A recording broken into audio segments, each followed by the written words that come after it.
Assalamualaikum warahmatullahi wabarakatuh.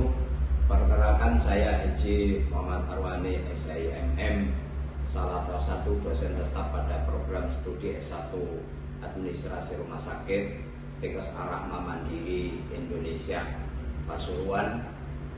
Tentunya sebagai tenaga pendidik, saya telah melaksanakan Tridharma perguruan tinggi yang meliputi pengajaran, penelitian, dan pengabdian kepada masyarakat.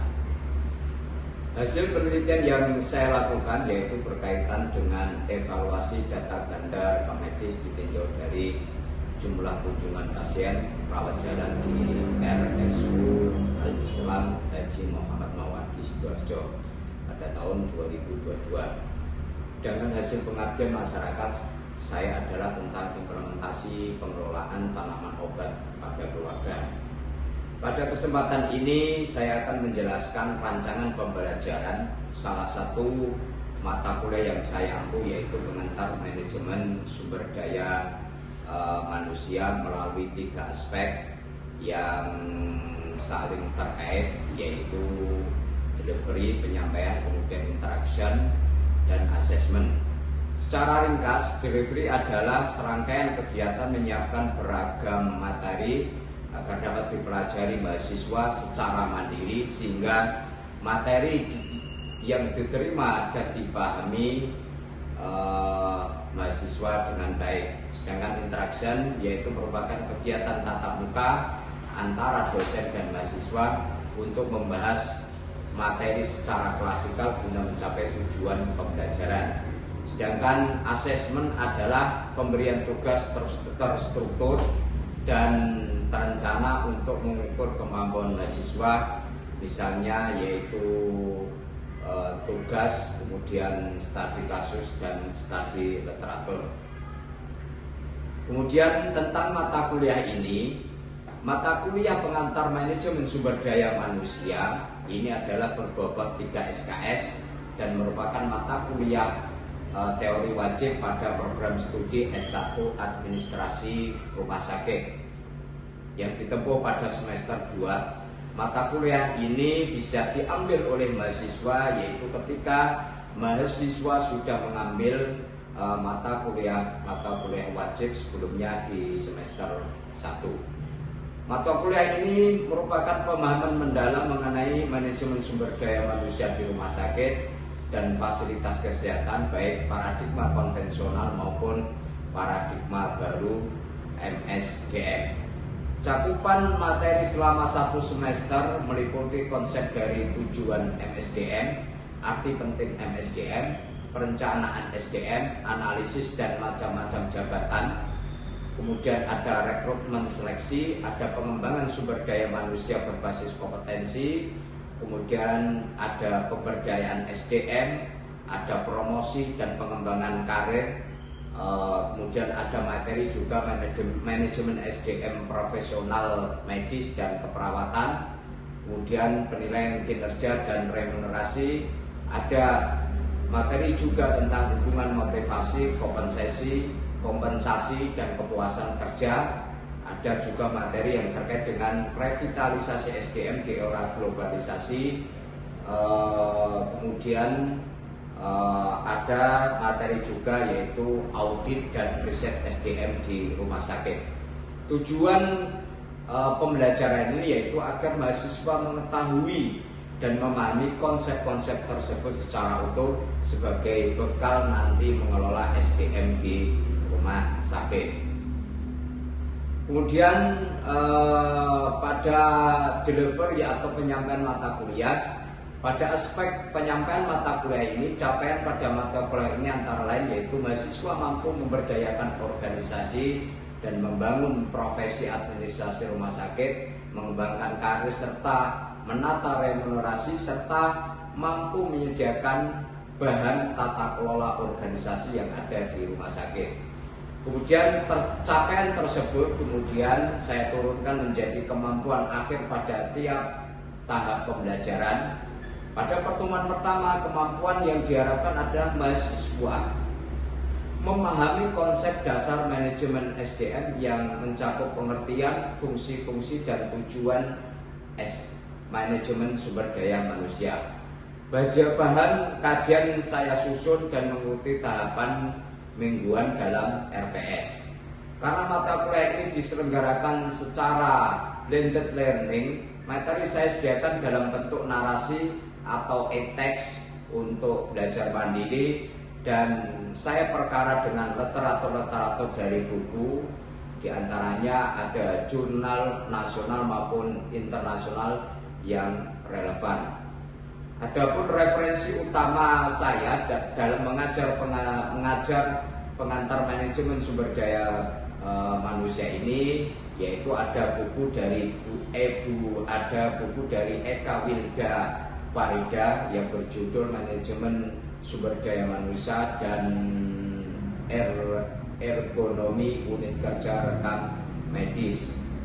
Kemudian ada buku Manajemen Sumber Daya Manusia yang bukunya dari Usmara 2003. Kemudian ada buku juga yaitu terkait dengan paradigma baru sumber daya manusia, yaitu bukunya Mulyadi tahun 2009. Kemudian referensi yang lain juga yaitu Manajemen Sumber Daya Manusia di Rumah Sakit serta Serbaguna dari buku Sumarni tahun 2003. Kemudian seluruh rancangan ini tertuang dalam RPS yang dapat diakses pada tautan link RPS.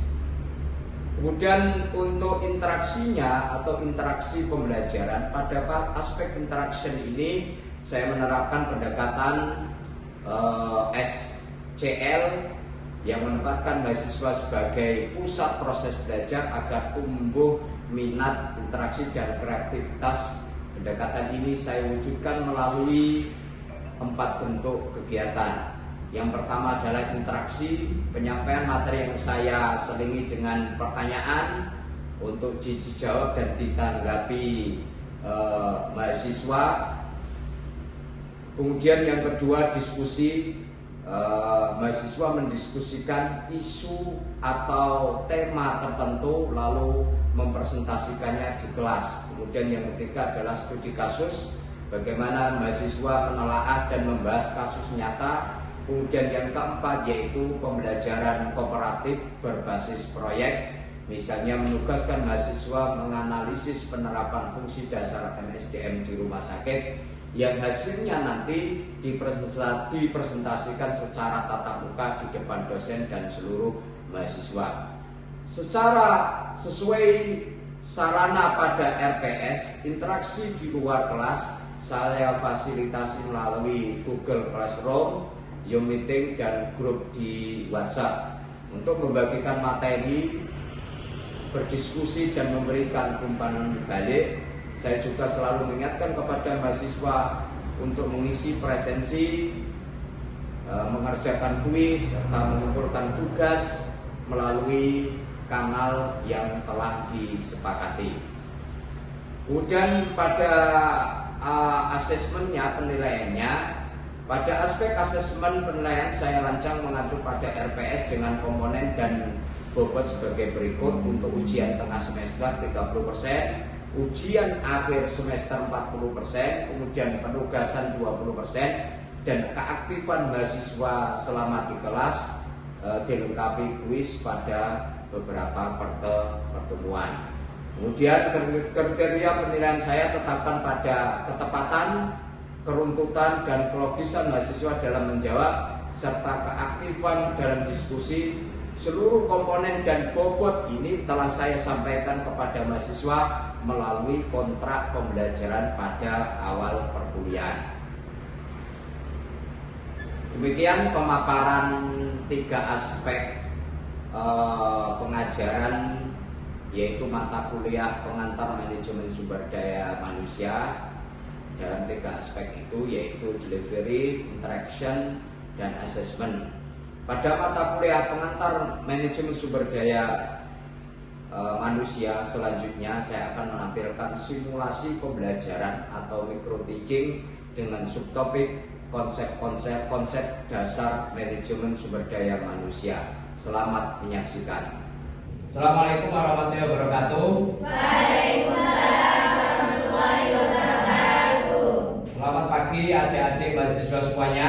Pagi, Pak. Bagaimana kabarnya hari ini? Alhamdulillah baik. Alhamdulillah. Hari ini kita bisa berjumpa pada mata kuliah pengantar manajemen sumber daya manusia. Pertemuan pertama ini dengan materi yaitu konsep dasar manajemen sumber daya manusia atau bisa disingkat SDM. Sebelum mulai, marilah kita berdoa menurut agama dan keyakinan masing-masing. Berdoa mulai.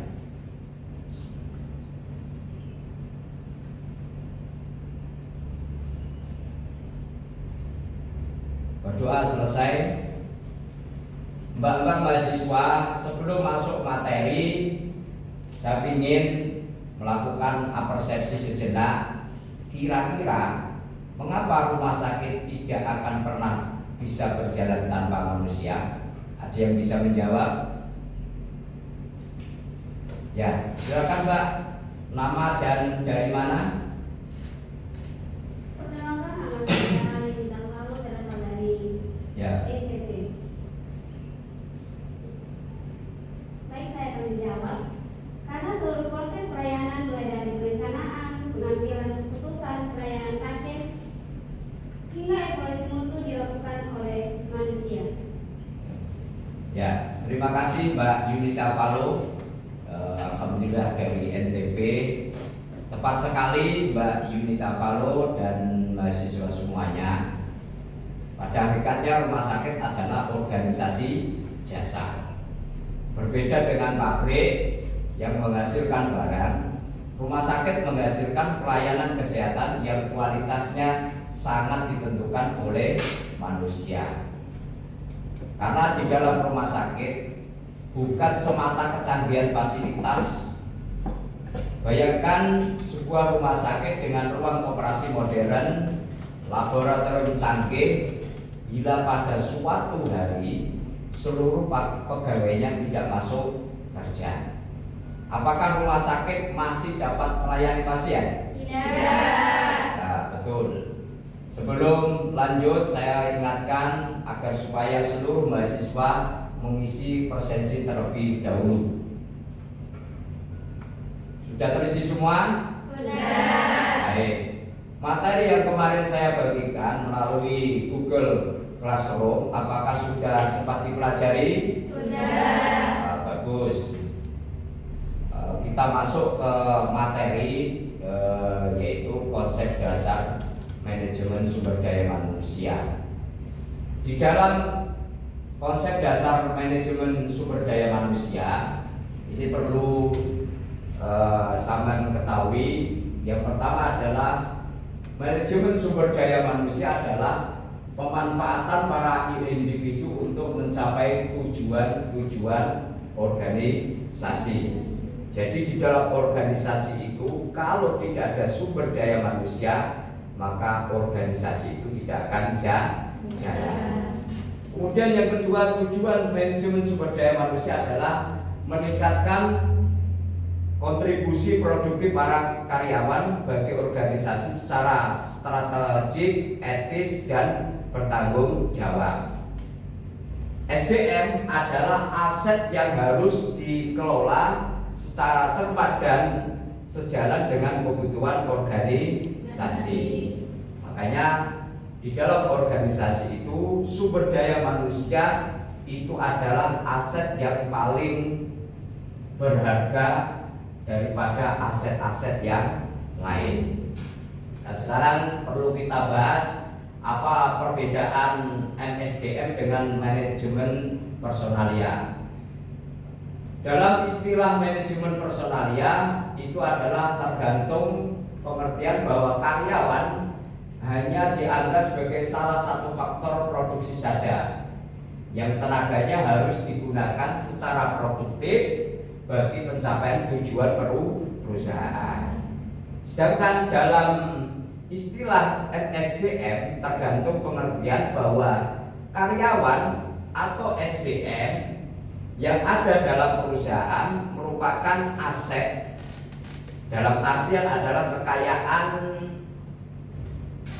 yang berharga sehingga perusahaan harus memelihara dan memenuhi kebutuhannya dengan baik. Nah, ini kemudian ada yaitu tujuan manajemen sumber daya manusia. Yang pertama adalah ada tujuan organisasional, ada tujuan fungsional, ada tujuan kemasyarakatan, dan ada tujuan personal. Tujuan organisasional yang pertama yang perlu kita bahas adalah bahwa di dalam tujuan organisasional memastikan bahwa MSDM berkontribusi pada efektivitas organisasi. Departemen SDM membantu para manajer untuk mencapai tujuan-tujuan organisasi. Dalam hal ini para manajer tetap bertanggung jawab penuh atas para bawahannya. Departemen manajemen atau Departemen Sumber Daya Manusia hanya memberikan dukungan dalam hal-hal yang terkait dengan pengelolaan SDM. Contoh memberikan dukungan itu adalah dalam bentuk fasilitas, kemudian dalam bentuk pelatihan, dan dalam bentuk pemberian motivasi terhadap sumber daya manusia. Kemudian dalam MSDM itu juga ada tujuan fungsional. Tujuan fungsional ini bagaimana untuk menjaga kontribusi SDM dalam tingkat yang layak bagi kebutuhan-kebutuhan organisasi. Sumber-sumber daya manusia atau akan terbuang percuma jika MSDM tidak direncanakan secara optimal sesuai kebutuhan organisasi. Makanya kemudian kita mengenal yang namanya teori POAK. POAK ada yang tahu POAK? Planning, organizing, aktuatif, itu sangat penting. Kalau sampai nanti bergerak di manajemen sumber daya manusia, sampai harus bisa yang namanya menguasai yang namanya teori POAK, yaitu planning, organizing, aktuatif, dan controlling. Kemudian tujuan kemasyarakatan. Di dalam tujuan kemasyarakatan ini adalah bagaimana bersikap etis dan bertanggung jawab sosial terhadap kebutuhan-kebutuhan dan tantangan masyarakat sembari meminimalkan dampak negatif tuntutan-tuntutan tersebut bagi organisasi. Jadi di dalam MSDM sumber daya manusia ini harus memikirkan faktor internal dan faktor eksternal. Itu sangat penting. Yang paling penting adalah bagaimana organisasi itu menjaga agar supaya itu masyarakat itu tetap percaya dengan pelayanan di dalam organisasi tersebut. Contoh, ketika sampean kerja di rumah sakit, maka sampean harus memberikan kontribusi yang terbaik untuk masyarakat ketika datang di rumah sakit. Jangan sampai kemudian ketika kita sudah bekerja di rumah sakit kemudian acuh tak acuh terhadap yang namanya pelayanan yang terbaik. Nah, itu adalah contohnya. Kemudian tujuan personal itu adalah membantu para karyawan mencapai tujuan-tujuan pribadi. Di antaranya adalah tujuan-tujuan mendorong kontribusi individual bagi organisasi. Tujuan personal para karyawan akan tercapai jika para karyawan dipelihara, dipertahankan, dimotivasi. Jika tidak demikian, kinerja dan kepuasan karyawan akan menurun dan karyawan bisa meninggalkan organisasi. Di dalam tujuan personal ini, dalam organisasi itu adalah yang paling susah. Karena apa? Karena para manajer atau pemimpin perusahaan itu bagaimana bisa mengakomodasi kepentingan individu-individu itu, kemudian bagaimana mengakomodasi tujuan-tujuan personal itu agar supaya tujuan-tujuan personal itu bisa tercapai.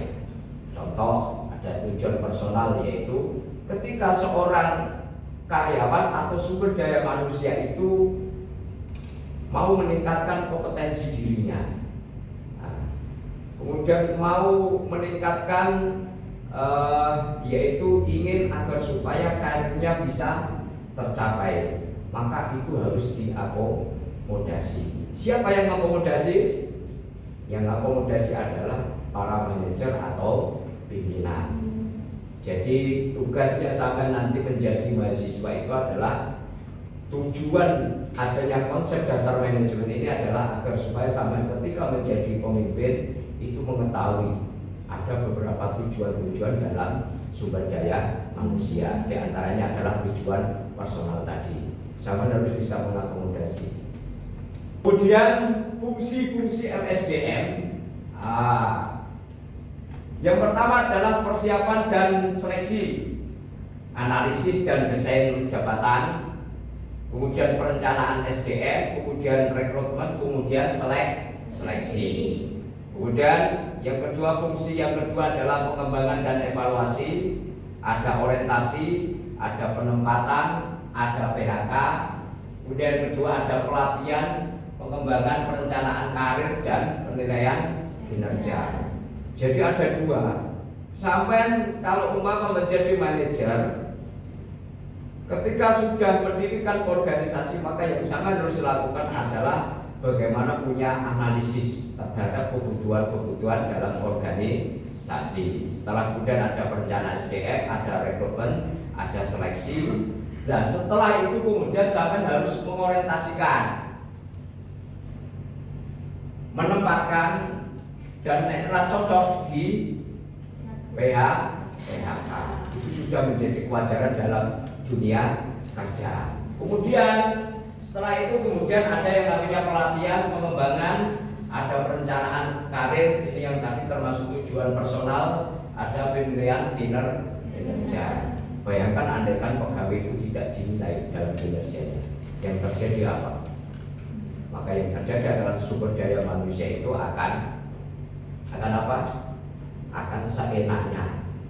Nah, itu adalah makanya di dalam organisasi manapun penilaian kinerja itu adalah hal yang wajar dan harus dilakukan. Kemudian ada fungsi-fungsi MSDM lagi, ada kompensasi dan proteksi, ada upah atau gaji, insentif, tunjangan dan layanan. Kemudian ada keamanan, kesehatan, keselamatan. Wah, ini wajib semuanya, karena SDM itu adalah sumber daya yang sangat berharga. Makanya kemudian ada hubungan karyawan dan audit, ada hubungan karyawanan, ada hubungan serikat pekerja, manajemen, ada audit MSDM. Kemudian kesaling terhubungan fungsi-fungsi MSDM. Seluruh bidang fungsional MSDM saling terhubung erat. Jadi keputusan di satu bidang akan mempengaruhi di bidang-bidang yang lain. Karena dalam struktur organisasi itu akan saling berhubungan, mulai dari atas sampai bawah. Dan ini ada bayangan contoh bisa dibaca. Di antaranya adalah sistem kompensasi yang baik tidak akan efektif tanpa ditunjang lingkungan yang kerja aman dan siap bagi para karyawan, terutama kesehatan pada bidang individu, pada bidang pemikirannya, pada perasaannya dan lain sebagainya. Karena apa? Karena ternyata orang sekarang itu bekerja itu melihat bagaimana suasana di tempat kerja saya, apakah enak atau tidak. Kalau tidak enak, maka yang terjadi adalah suasana kerja itu kemudian tidak nyaman dan akhirnya ada sumber daya manusia yang menguntungkan di ini ada lingkungan MSDM. Nah, di sini posisi manajemen sumber daya manusia itu di paling tengah ini. Ada kemudian ada pemasaran, ada operasi, ada pengembangan sumber daya manusia, ada namanya hubungan karyawan, ada keselamatan dan kesehatan, ada fungsional dan lain sebagainya, ada keuangan, ada kompensasi. Nah, manajemen sumber daya manusia ada di tengah-tengah ini. Kenapa ada di tengah-tengah ini? Karena di sini adalah fungsinya orang yang membuat keputusan. Dan di sini ada pengembangan yang namanya sumber daya manusia. Itu saya kira ini juga contoh ruang lingkup MSDM. Ini ada beberapa hal, yaitu bagaimana human resource planning, bagaimana sumber daya manusia itu bisa planning. Kemudian ada job analysis, ada recruitment dan selection, ada orientasi dan induction, ada training dan lain sebagainya. Kalau sampai bisa menguasai ini, maka sampai akan menjadi orang-orang yang betul-betul memahami tentang manajemen sumber daya manusia. Itulah kenapa kemudian sumber daya manusia itu sangat penting dilakukan agar supaya apa? Agar supaya di dalam organisasi manapun, baik organisasi yang sifatnya jasa, organisasi pendidikan ataupun organisasi apapun, kalau tidak ada sumber daya manusia maka tidak akan berjalan. Silakan, barangkali ada yang bertanya, saya persilakan. Ya. Namanya Mbak, siapa? Dari mana? Saya catat nanti biar dapat nilai bagus. Ya. Perkenalkan, nama saya Ulida Safara, saya dari Pasuruan, Jawa Timur. Izin bertanya Bapak, apa perbedaan fungsi manajerial dengan fungsi operasional dalam MSDM? Ya, betul sekali. Terima kasih, pertanyaan bagus. Ini seperti yang ada di sini di dalam gambar ini, yaitu kalau manajemen fungsi manajerial itu adalah berkaitan dengan pengelolaan, berkaitan dengan merencanakan, berkaitan dengan mengorganisasi, dan berkaitan dengan mengarahkan dan mengendalikan.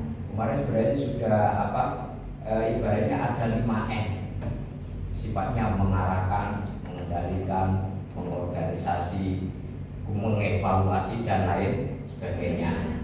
Nah, sedangkan fungsi operasional ini berkaitan dengan pelaksanaan teknis SDM, mulai dari pengadaan, kemudian pengembangan kompetensi hingga pemberhentian. Nah, ini di sini ada posisinya ini semuanya.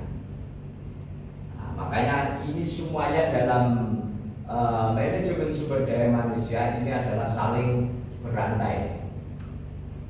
Tidak boleh ada yang terputus. Kalau terputus satu itu ibaratnya adalah maka yang lain juga akan tidak berjalan. Apakah sudah jelas? Sudah. Ya, terima kasih.